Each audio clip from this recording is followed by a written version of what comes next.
ரசித்தார்கள், பாராட்டி புகழ்ந்து பேசுகிறார்கள். அதாவது நாட்டில் என்று சொன்னால் எப்படி அல்லவா இருக்க வேண்டும்? அதாவது பெரியவர்கள் சொல்வார்கள் அல்லவா, அதாவது தாய் 8 அடி பாய்ந்தால் குட்டி 16 அடி பாயும் என்று சொல்வார்கள்.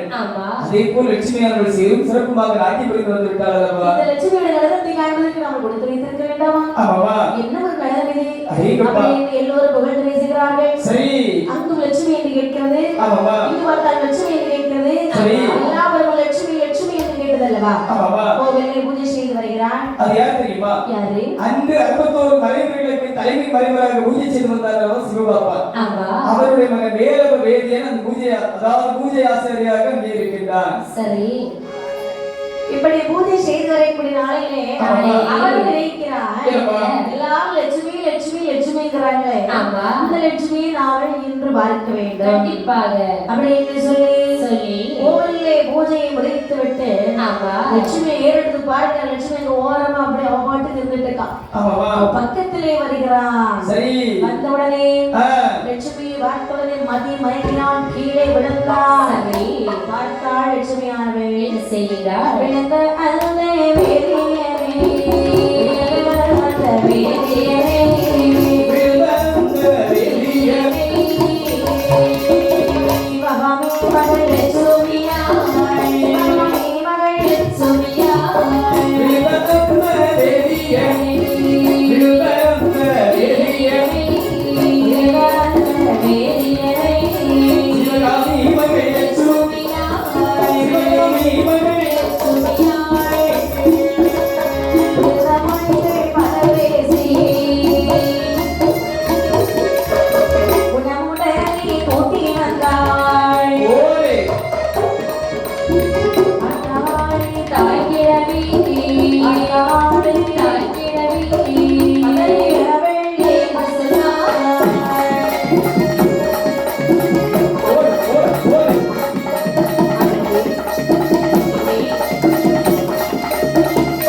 தெய்வத்திற்கு சமம் என்று சொல்வார்கள்.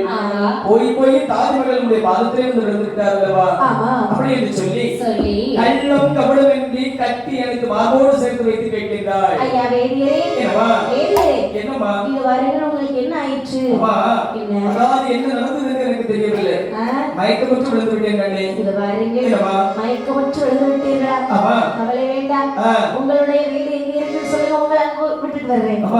என்ன? அதாவது என்னுடைய வீடு 7 காத மணி தூரம் இருக்கின்றது. சரி, ஆக இங்கிருந்து அங்கு வரை போவதற்கு ரொம்ப நேரமாகிவிடும். அப்போ வீட்டு போக முடியாதா? கண்டிப்பாக போக முடியாது. சரி, எப்படி எங்க வீடு பக்கத்தில் தான் இருக்கிறது. சரி, எங்க வீட்டுக்கு சென்றோம் என்று சொன்னார் என்னுடைய தாய் இருக்கின்றார்கள், அதிலிருந்து அவங்க பார்த்துக் கொள்வார்கள். நீங்க பாருங்கள் என்று சொல்லி கபடம் இல்லாமல் லட்சுமியானவள் வேலவன் இழைத்து தன்னுடைய வீட்டிற்கே வருகிறாள்.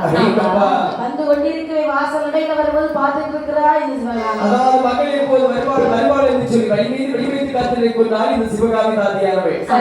சிவகாமியானவள் தன்னுடைய மகளை பார்த்து சொல்கிறார், என்ன சொல்கிறார்? லட்சுமி, அம்மா நாட்டியமெல்லாம் எப்படிமா இருந்தது? நல்லபடியா முடிந்தது, சீரும் சிறப்புமாக முடிந்தது அல்லவா? என்னுடைய நாட்டியத்திற்கு எப்பொழுதும் குறை வந்ததுமா? ஒருபோதும் கிடையாது அல்லவா? அதாவது நாட்டியமாடிய களைப்பாக இருந்திருப்பாய், உடனடியாக ஓய்வெடுத்துக் கொள்கண்ணே. அம்மா இது பாருங்கள், களைப்பெல்லாம் ஒண்ணும் கிடையாது, பின்னாடி யாரும் இருக்கான்னு பாருங்க. ஓ, அண்ணன் வந்திருக்கிறாரா? அண்ணனா? அவன் இப்பெல்லாம் வரமாட்டான், அவன் வர நேரம். சரி, அதாவது இவர் வேதியர், கோவிலே பூசை செய்யக்கூடிய பூசாரி. ஆமா, என்ன இவர் யாருடைய மகனாக இருக்கும்? சிவபாப்பாவுடைய மகன் வேலவ வேதியர். சிவபாப்பா மகன் வேலவன் உள்ள வார்த்தையை கேட்ட மருகன் நினைக்கிறார் இந்த சிவகாமி தாதியானவள். 6 லட்சம் பொருளுக்கு உரியவள் அல்லவா? வெளியே வைத்து பேசலாமா?